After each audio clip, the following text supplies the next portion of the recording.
Hi, I'm Jennifer. Welcome back to the channel. So in the previous video, we were talking a lot about what you're supposed to be doing after you graduate. And of course, I know I left you with more questions than answers, but that is how this channel works. I do not have all the answers to everything, but I have a lot of questions. And I think asking good questions is the best way to get to good answers. And that's why I will always be asking you to ask yourself questions.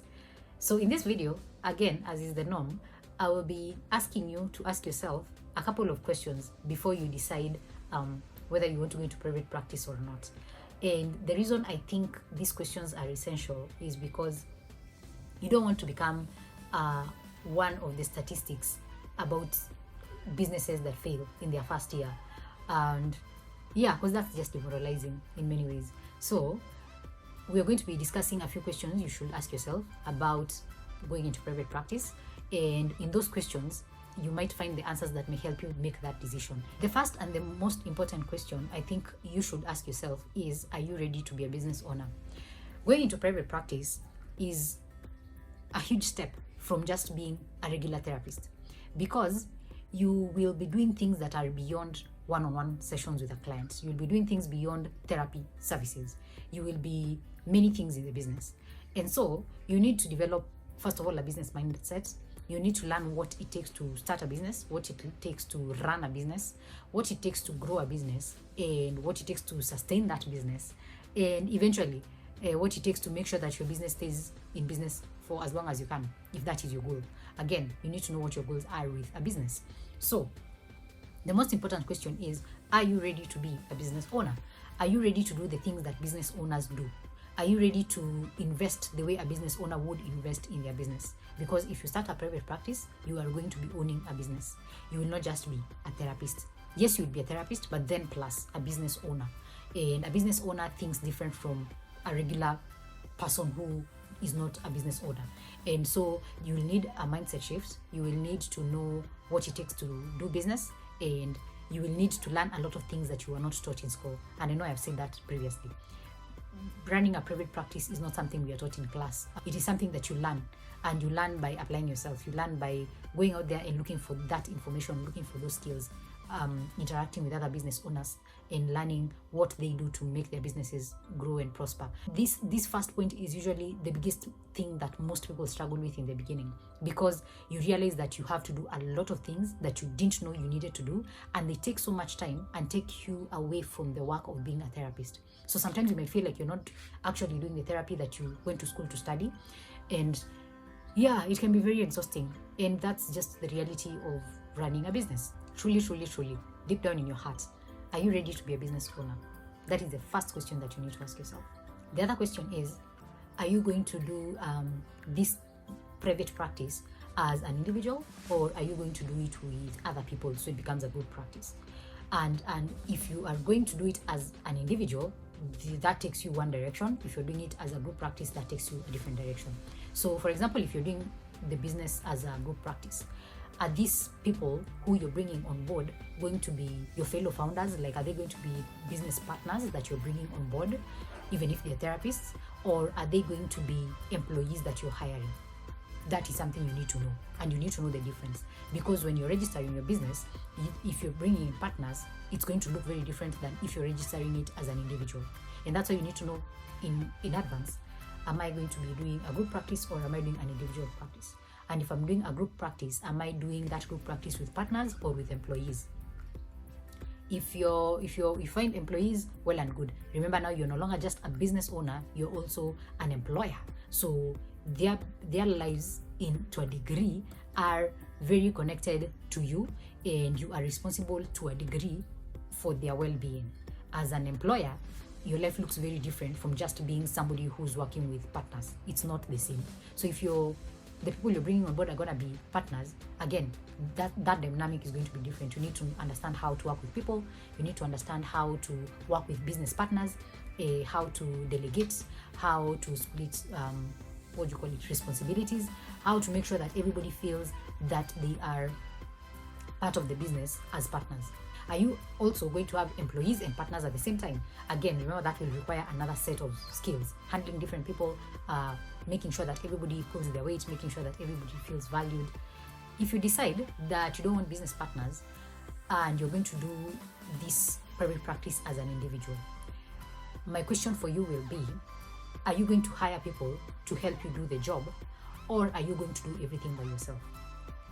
And that hiring looks different in the sense that you might hire a social media manager, you might hire a HR person to help with hiring other employees, you might have to hire an accountant, you might have to hire different people. You know how organizations have different people for different things, and if you hire employees, you have to pay them their salary.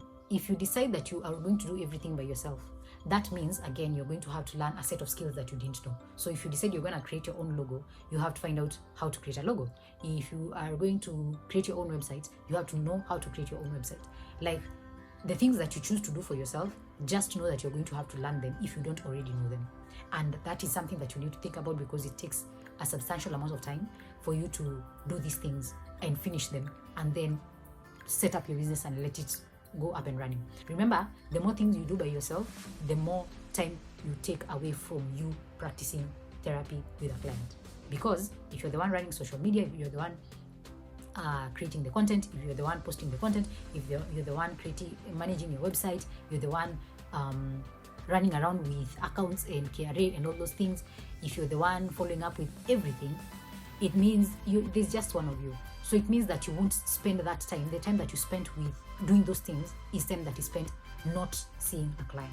The other thing I want you to think about is, if you decide you're going to do private practice, are you going to be a full-time practitioner, or are you going to do this thing part-time? Because that, again, as I said from the beginning, is going to determine how much amount of time you're going to dedicate to your work and how much time you're going to dedicate to seeing clients and doing the other things that you're doing as a business owner. If you decide you are going to do this thing part-time, then that means that you'll have to do other jobs, and again, you will be doing a lot. And there's nothing wrong with this thing. There's nothing wrong with you being a part-timer or being a full-timer. Whichever works best for you is the one that you should go for. Don't feel obligated that now you've decided to go into private practice, you have to go full-time. Again, decide how you're going to divide your time so that you can practice as a therapist, so that you can run the business, so that you can do the other job that you're doing, and make sure that you don't burn out. Let's say you decide to go full-time as a solo practitioner. What will you do on the days that you need to go for a vacation, or you are unwell, or you need some time off? What will you do on the days that you cannot see a client? What happens to the business? Do you close it? Do you bring somebody to hold the fort when you're gone? What will happen to the business when you are traveling? Those are things you need to think about. It doesn't mean that you have to be open 24/7 for you to be a legitimate full-time private practice practitioner. So it's okay for you to close shop and go, but have that at the back of your mind. But I'm saying these things because sometimes they're inevitable. Sometimes it's inevitable to travel. You might need to go somewhere, and you're not a robot. You need time off and all these things. That does not make you a bad therapist. That makes you a human being, and it is okay for you to take time off. It is actually encouraged that you take time off. You can't work constantly. So I'm asking these questions so that you have them at the back of your mind. Plan ahead. Be aware of the things that happen when you have a business. And if you need to talk to somebody who has a business for you to know some of these things, go ahead and do it. Get a mentor if you can. Find a person who has already started a private practice and see how they do their work. Something else you should think about very deeply on is your source of income. How are you going to meet the operational costs till you become profitable? You're not going to get a bazillion clients on the first day, on the first week, on the first month. Think about it this way. Businesses take time to make money. You're a business owner now. So how are you going to meet the operational costs? Everyday things, electricity, rent, water, internet if you need internet at the office, paying employees if you have any employees, paying the graphic designer who creates your logo. Where are you going to get all this money? Do you have parents who are supporting you? Have you taken out a loan? Do you have any savings? Are you a drug dealer? I don't know. Where will you be getting the money to finance the business? That is something you need to think about. Because let's say, for example, you decide to open an office. How will you pay for that office if you don't have a source of income? I know that is a basic question, but it is in its basicness that it is true. You have to think about where you're going to get the money. Because if you say that you're going to open the business and the clients that you see, when they pay, you're going to have money to pay for the operational costs, then you're going to get into a problem if you don't get clients. And if you don't get clients, you're going to get frustrated. Also remember that, as we said, in case you're doing a lot of these things by yourself, in case you're the only person in the business. You're the only one doing all the things that need to be done in the business. It means you're not seeing as many clients as you should be seeing for you to manage to have enough money to run the business. So if possible, save up in advance, have enough money to run the business before you even start the business, so that by the time you start the business, you can give yourself room for growth. You can give yourself some time to make money, to find clients and all these things. Last, and definitely, as you have guessed, not the least, if you are ready to go into private practice, you've decided you are now going to become a full-time practitioner and you are going to be doing therapy and you want to have your own business as a therapist, congratulations, and I'm happy that you're doing it. And go to eCitizen and find all the requirements that you need for you to open a business. And yeah, come here and start serving people. That is the whole point of having a practice. I hope these questions will help you think deeper about your reasons behind starting a private practice. And I wish you nothing but the best. And congratulations for this big step that you're about to take. In the description box, there's a video about how to start a private practice. So go and watch that. And if you have any questions, any comments, anything that I may have left out in this video and you want to share your experience, the comment section is the place to go. Tell us your experience, tell us how you have maneuvered, and let us learn from each other. And you never know who you might be helping with your wisdom. So let's share everything that we can. Share this video with a friend, subscribe, do all that good stuff that you do, and I will see you in the next video. And cheers. Bye.